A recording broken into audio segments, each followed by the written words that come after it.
Hi, welcome to Watch Me. I'm your host, Emily Galindo. We are proving you yourself and proving to others that they are wrong about you, one success story at a time. We're here to move, touch, and inspire you. And today we are taking a beat at looking at the world from a different perspective through the lens of my guest, Doug Burns, who owns D&B Productions, a commercial photographer here in the Houston market, and was here to hear about what his prove me moment of the world of his life was and how he found himself from behind the camera. So welcome, Doug. Well, thank you. You're so welcome. You're welcome. I'm yeah, here. well, yeah, exactly. Reminds me of Wicked, where she says, I'm happy to be that you're seeing me." That's exactly the case.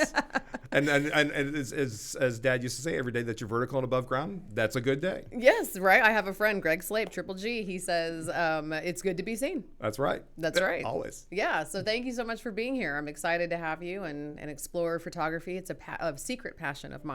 Well, I'm always thrilled to talk shop with fellow photogs, and we can always learn from one another. It doesn't matter where you are in the process. I gave up when we went digital. Oh no, that's when things got fun and exciting. Oh, funny. So my high school actually had the very first Adobe Photoshop thing available, but I loved being in the darkroom. I loved developing film. I loved printing.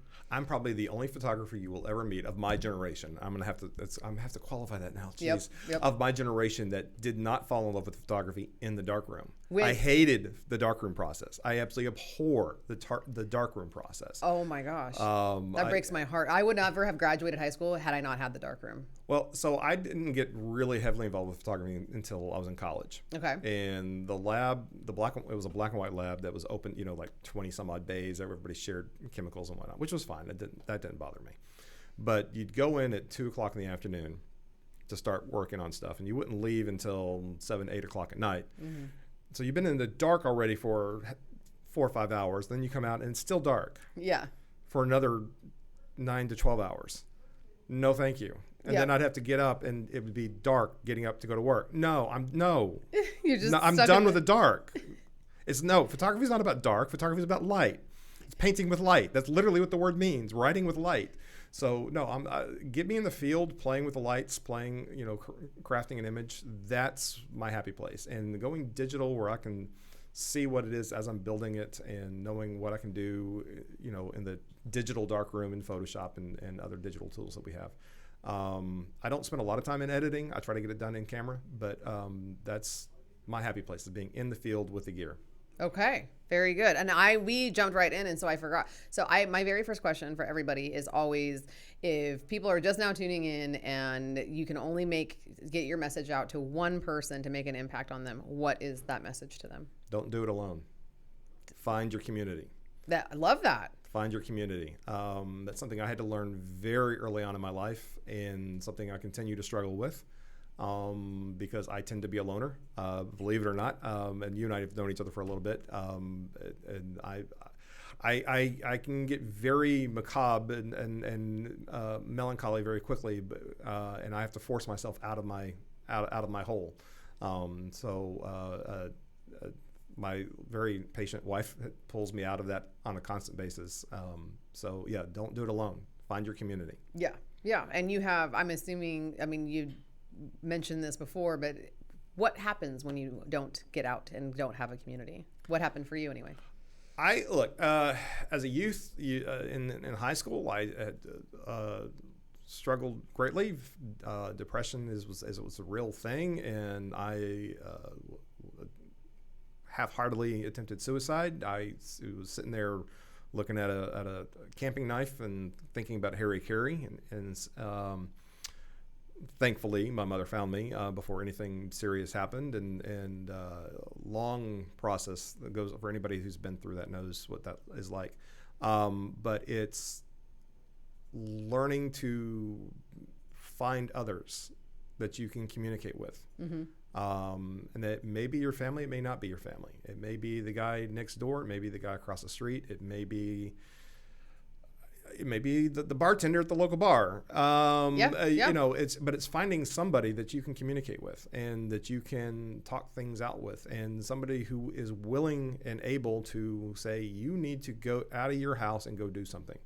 You need to join me at whatever activity, whether it's with a camera in your hands or going to the bowling alley or disc golf, hanging out, going to grab a cup of coffee, whatever the case may be. Somebody that you can rely on at 2 or 3 o'clock in the morning and say, you know what, I need to get out of whatever headspace I'm in. Yeah. Because that can be a really dangerous place if you let it sit for too long.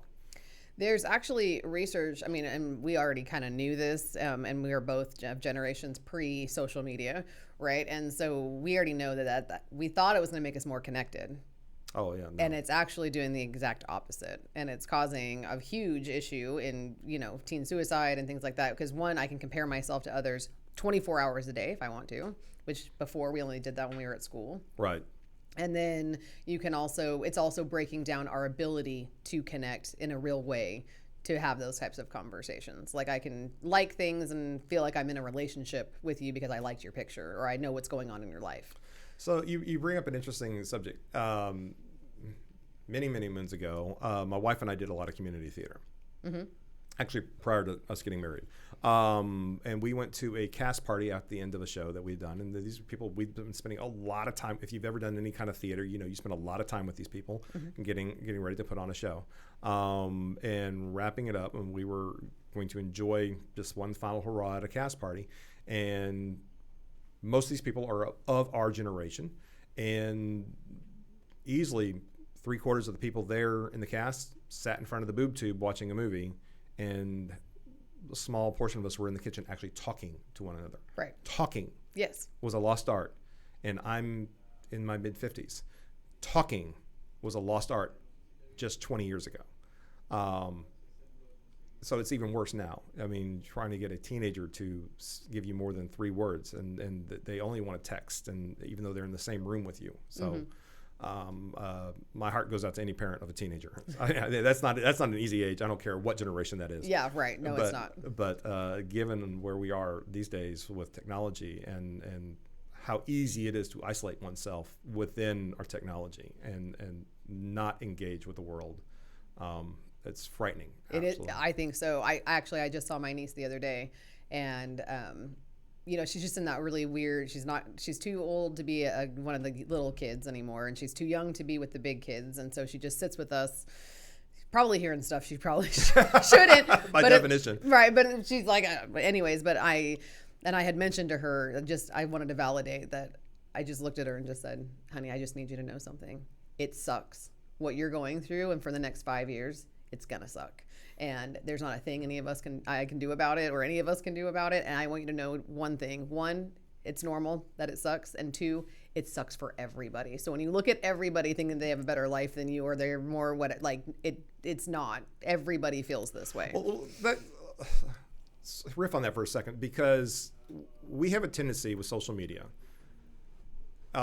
to present our lives in a very inauthentic way. Sure. Yeah. We want people to believe we have a better life than we actually have. We actually pay you to tell that story. Well, it's worse than that, because when I'm working with a client, I'm doing it at a business level, for one. Right. So that they can attract an audience that they're trying to talk to.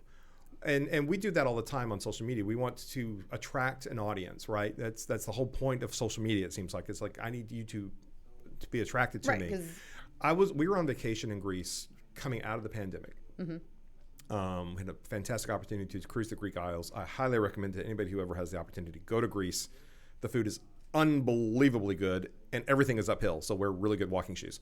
But we're at some ruins, some ancient ruins, and I'm trying to get just a landscape picture. Now, I recognize we're on a tour group. This is in the middle of the day. This is not the ideal time to get a great landscape shot of this ruin, but this is when I'm there. I'm not going to get back there this trip. So you got to take advantage of what you can. While I'm sitting there trying to take a picture of this ruin, there's a line of people up there taking 10 to 12 minutes apiece doing selfies, or having their boyfriend do selfies of them showcasing how wonderful their life is on a selfie. It's not a quick, got my picture and I'm gone.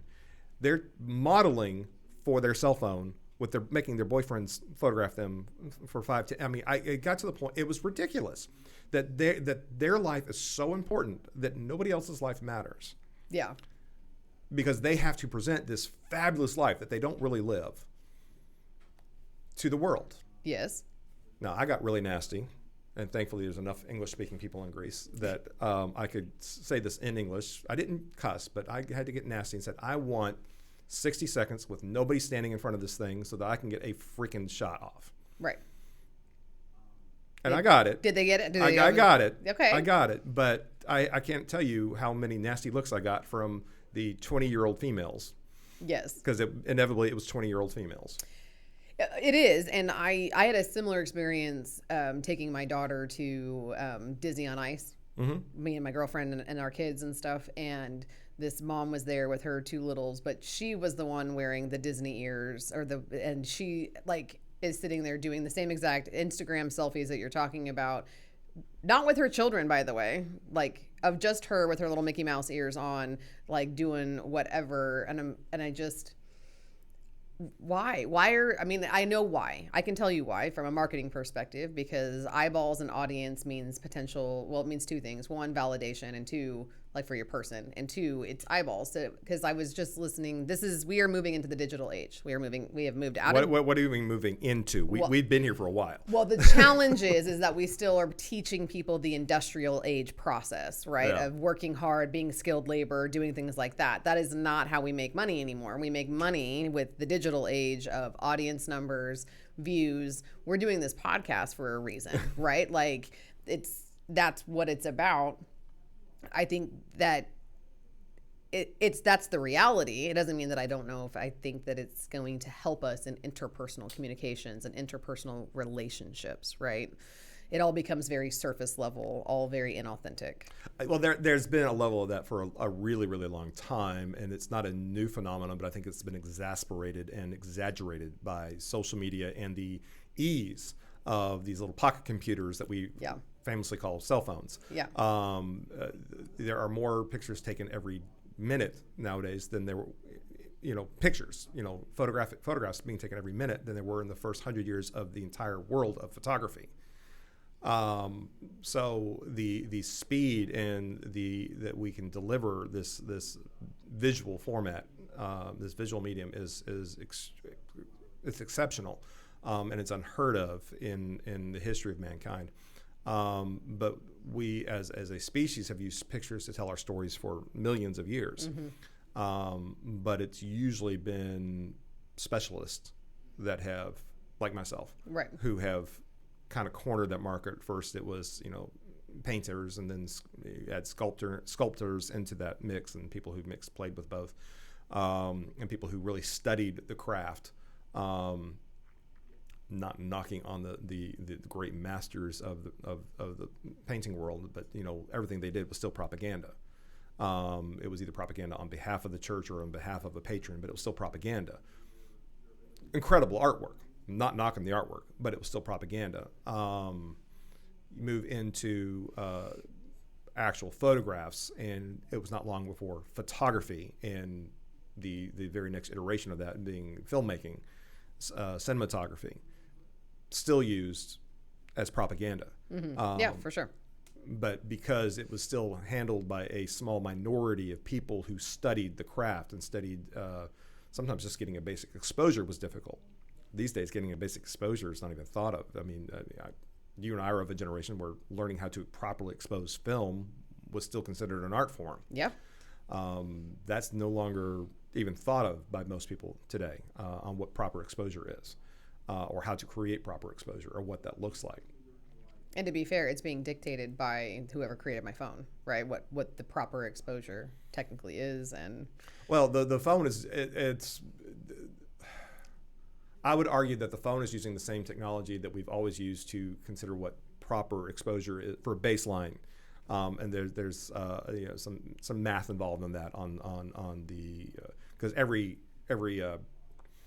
light meter, and there's a light meter inside your cell phone, just like there's a light meter inside a digital professional camera, is looking for what's considered 18% gray. It's a neutral gray. It's a median gray. And it's going to take whatever scene it's looking at and render that at that level. That does not necessarily mean that's the correct exposure for the story that you're trying to tell, right. But that is the average exposure that produces an acceptable image across almost all camera medium. Right, and then I have a filter that I can. And then you can add filters to make the story. And then you can play with your highlights and your shadows and change the color and right. And everything else that's involved with that. But the cameras are still looking at that 18% gray to render a quote unquote proper exposure. Now, whether or not that exposure is proper for the scene in which you're trying to tell, that's a different story. Because if you're in a high contrast situation, you're going that exposure meter is going to be all kinds off. If you're we just had that huge snowstorm in Houston. Yeah, right. 2 inches. Well, if you're Houston, that is a huge snowstorm. But if you were out photographing that, or if you go skiing on a regular basis, you know this. Your camera does not properly expose snow because it's too white. It's too white. There's too much white. It's going to underexpose that snow every single time if all you do is rely on that camera, because the camera's looking for a mathematical representation of what that light's doing. So back to the digital, how are you seeing that impact your industry? The fact that we're taking thousands of pictures every day, all day, the speed, how is it impacting you and professionals who actually understand the art? Well, there's a challenge, right? So when I'm working with a client, I have to. I'm not knocking the cell phones. Like I said, if you're, I'll take a client right now I'm working with when they're doing testing, product testing in the field or in the lab, and they're just trying to document that. The best camera is the one that you have with you. And these days, our cell phones are within 2 inches of our fingers, almost without. I mean, it's like walking out of the house without your wallet or without your watch on, right? You just always have your cell phone. So the best camera is going to be the one that you have with you, and the one that you're going to use. So if you're in a situation where you've got to document something and there's not another available option, grab your cell phone. But if you've got the opportunity to work with a professional like myself who can craft the image, and this is the conversation that I'm having with people, is like crafting the image is very different than just snapping a picture. Crafting the image so that you're telling a story to the audience in which you're trying to talk to. That's a different conversation. Knowing how the light tells that story. Knowing how the light plays, if we're talking about big soft light or hard light or dramatic light, diffuse light or non-diffuse light, the color of light, where the light plays in the scene, how the scene is composed, from an artistic perspective, where things land in that scene. Is the camera angle going to be high? Is it going to be low? Is it going to be at a neutral eye level? Lens choice. These are all things that go into the story, telling the story that's required for that client. And that's the conversation that I'm usually having is what story are you wanting to tell to your potential audience, and who is your potential audience? So if you're just looking to document something quickly and you don't have another option, grab your cell phone because it's there, it's easy, it's accessible. If you've got the time and you really are more concerned about the message that you're trying to portray, that's when you need to be talking to a professional, and letting that professional take your vision to create what is necessary for your marketing needs. Okay, and so where do you see that in the commercial space? Because you're a commercial photographer, right? So where do you think that most companies are investing in trying to be very purposeful about telling their story using photography? I would look at, at the very minimum, you should be promoting your staff. That can be headshots and as well as office shots of your staff doing their thing, or if you're on the factory floor and you're a manufacturer, showcasing how that process, how much care and effort goes into the process of making whatever product it is that you're selling. If you're a service-based company, showcasing your staff doing the service, getting that message across of that this is the service that we do. If you are a service company that sends people to, technicians to people's homes, having quality photographs, not cell phone selfies, but quality photographs of your service techs in clean uniforms with their hair combed, with proper lighting, with them with a pleasant expression on their face that you can text to your client before they show up to 123 Main Street at somebody's home. so that there's a sense of, okay, I know this is Joe, or this is Susie, or this is whomever, that this is coming to my house. This is whom I'm expecting. I think that's a good starting point. Anything that we're going on your website should be shot by a professional. That is from a promotional standpoint. Here again, I'm not talking about necessarily something in the lab because you got something you're trying to document real quickly. That's fine for a blog post. But if you are something for your landing page on your website, or especially your front page of your website, that should all be professionally shot photographs. And please let's not use stock photography. That's everybody's got access to the exact same photos. You don't want to look like everybody else. Your business isn't like everybody else. Your business is unique to you. Let's create images that are unique to your business, that fit your brand aesthetic and your brand colors and your brand scheme. So those images, if you are still using print collateral, and there's no reason not to be using print collateral, even though we live in a digital age, you still need to be producing collateral that can be printed. Those images should be shot using a professional that can work with you to tell the story of whatever product or service that you're promoting in that collateral. Then there's other things, conferences and events that need to be documented. You've got too much going on. You need somebody who can its only job is to document that conference or document that event. There's too many moving parts in a project that size. So those are some areas to start looking at when to start working with a professional photographer in the commercial space. Okay. And you believe so much in the headshot. I mean, right, we always talk about in networking or in business at all that your face, people have already made an assumption about you as you walk in the door, let alone before you even open your mouth, right? And part of that is your headshot.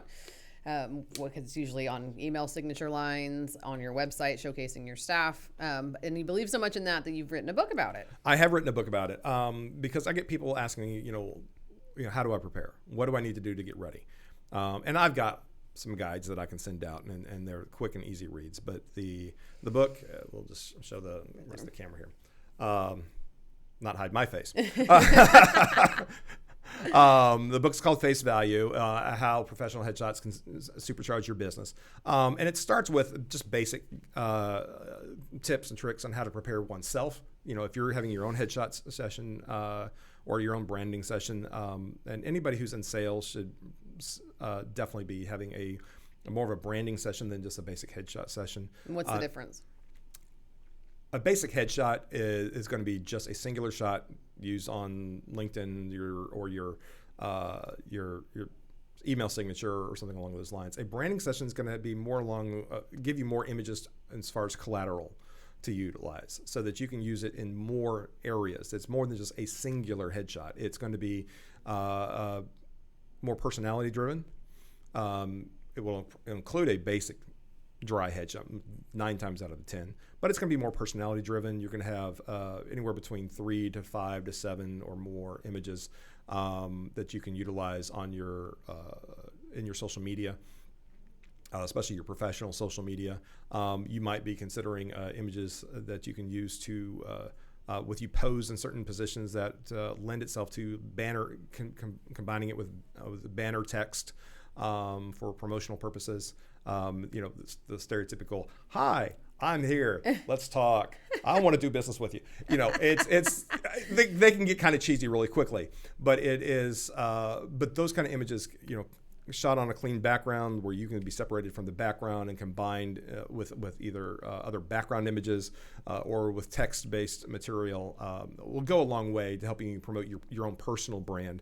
And if you're in any kind of sales position or especially a sales position where say real estate agents or travel agents who themselves are the brand, or anybody who's in that regard, then that definitely something to consider spending a little more time and effort and money in if you're in any kind of personality-driven sales type position.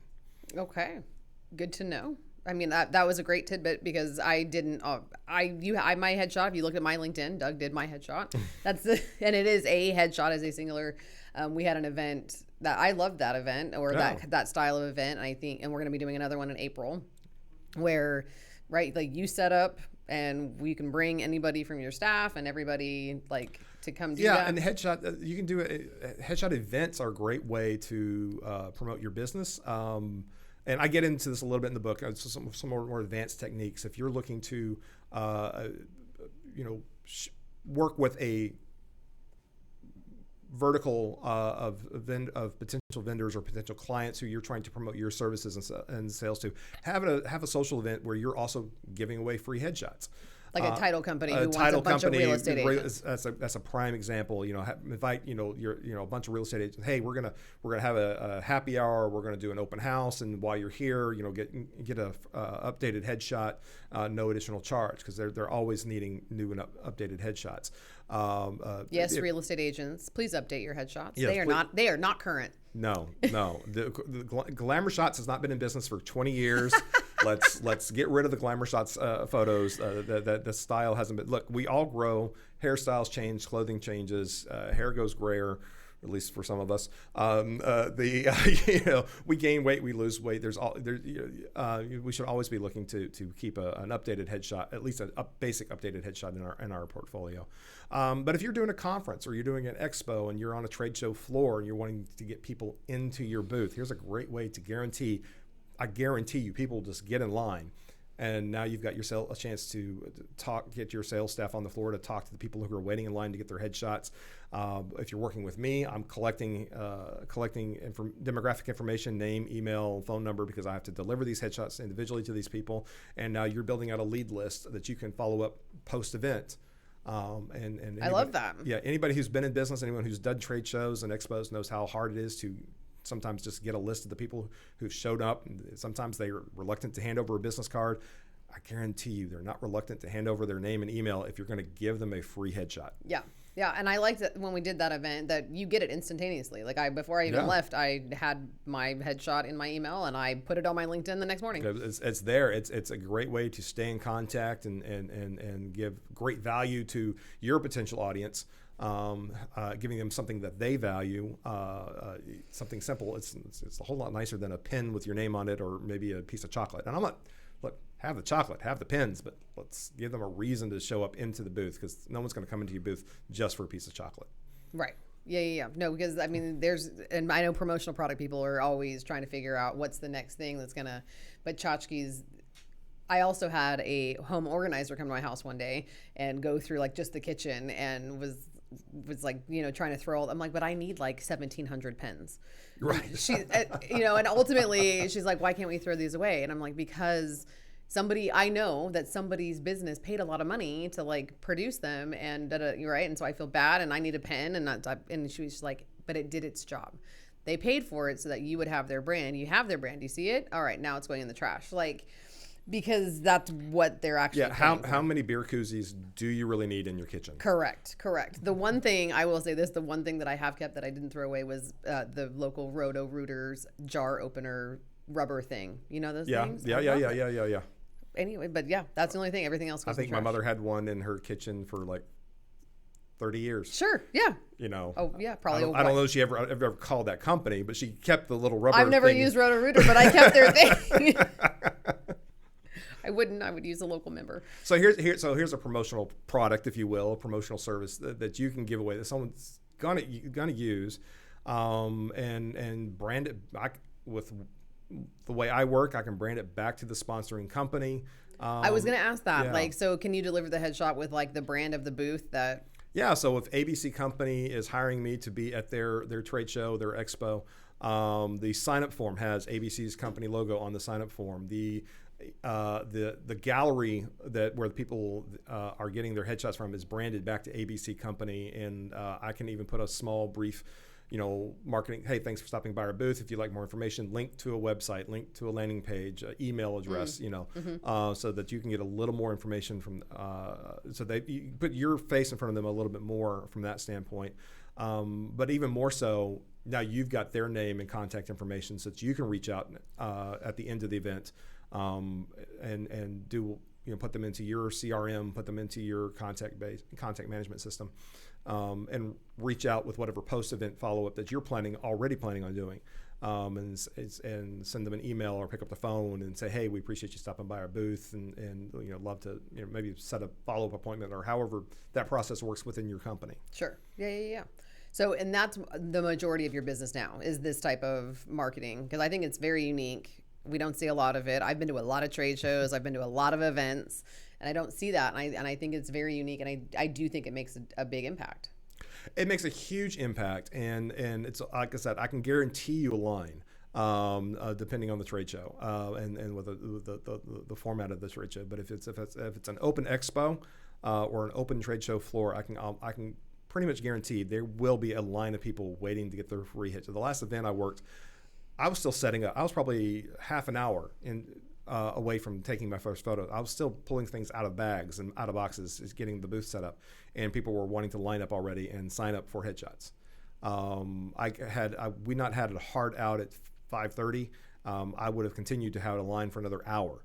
Right. People will line up for free headshots. It's something they value in business. Right. And the people whose trade show is standing there, guess who they get to talk to? Instead of the people walking by that don't really want, they're like, I don't know what that is. I'm just going to keep walking. Yeah, that's the general feel of a trade show. Yeah, right? You're walking by, you're in your booth. You're just like, hi, how are you? And, right. Or I've been to a lot as well, that you're looking on the table like, what do they got over there? What do they got? No, not interested. Right. Like and you just keep walking. And so this is a great way to captivate them, put them in a space, and then your people can just talk to them while they're waiting. Just while they're waiting, because they're going to be waiting, right? So just chat them up. Say, hey, how's the trade show going? How are you enjoying? Who all have you talked to? Have you heard about us before? What did your experience? Whatever that if you've got professional salespeople, they know how to talk. But you've got a captured audience at that point, and so take advantage of that. And I'm not saying be pushy, but here's an opportunity to really start making connections and building those relationships with either potential new customers or even with existing customers to really solidify that relationship with them. Yeah, absolutely. I think that's a fantastic, unique marketing that is with real people, right? It's not it eventually gets on the digital space, but this is a real interaction with real people, creating real connections for your business in the local market versus. As much as we're in the digital world, and we talked about social media, and at the end of the day, there is a person behind that computer screen. There's a person on the other end of that cell phone, and you need to be talking to that person. Perfect. And so, what kind of people, what kind of businesses do you like working with that enjoy or take advantage of this opportunity? If you're talking about headshots for an event, a conference, a trade show, businesses that are working with other professionals is a great segue. So we had mentioned real estate and mortgage companies, people in the legal profession. Lawyers are notoriously bad about updating their headshots. So people who are trying to attract people in the legal space, people in finance, but anybody who's dealing with people in other professional organizations. It could be engineering, oil and gas. Those people don't tend to think about it as much, but I guarantee you give them the opportunity, they will be there. Yeah, OTC. OTC's right around. Come on, guys. I've been reaching out to you. I've been trying to call you. I've been trying to get you on the phone. Let's get a conversation going. So like I said, if you're working with other professionals, if you're trying to attract other professionals, absolutely. On a conference trade show floor, that would be a prime target market. Okay. And then do you have a community of people that you work with in terms, I know you have like other photographers, but you talked about don't go it alone and have a community. So tell me a little bit about your community and how you built it.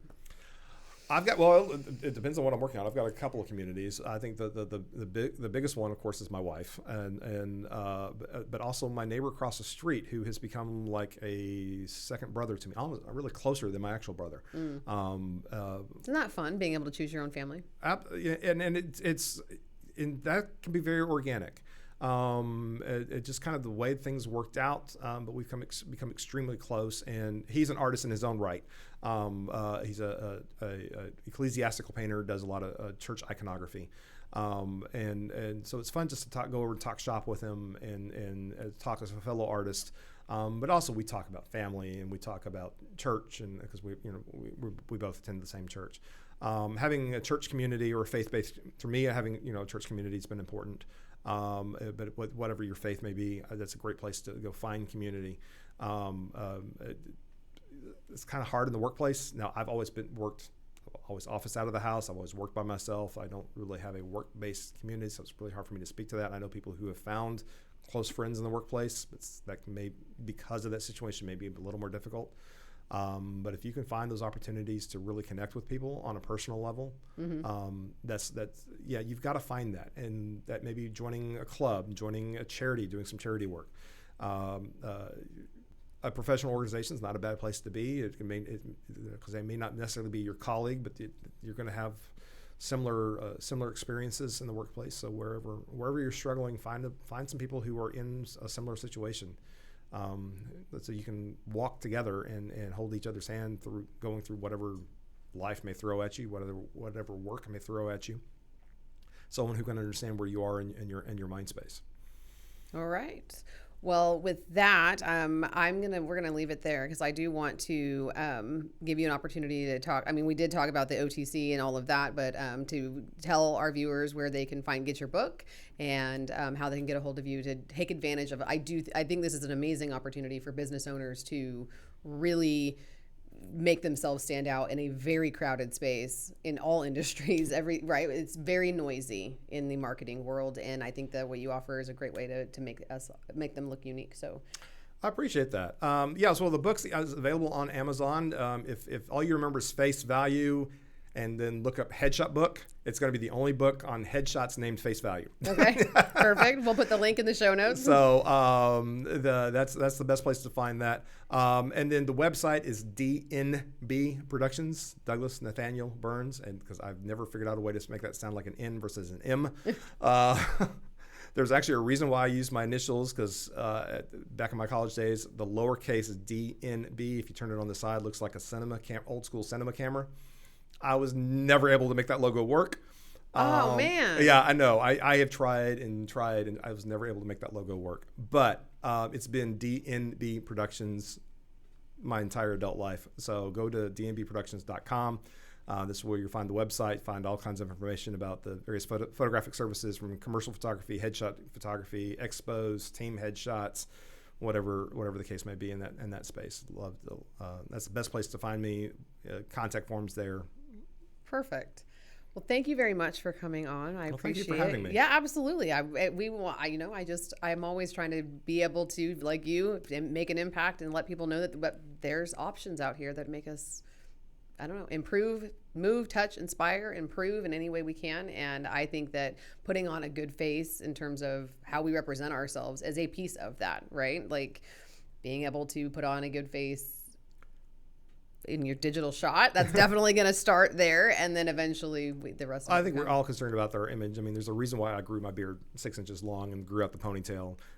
It's because it's for image, right? Yeah. So we do things for image. You need to promote that. And I'm not saying you have to grow your beard out, but have a thing, have something, right? Stand out. There you go. And you can help them do that. Absolutely. Wonderful, Doug. Thank you so much for coming on. I appreciate it. You guys, appreciate you being here. We will see you next week. Follow us on all of the socials. I'll find the links in the bio, and we will see you next week.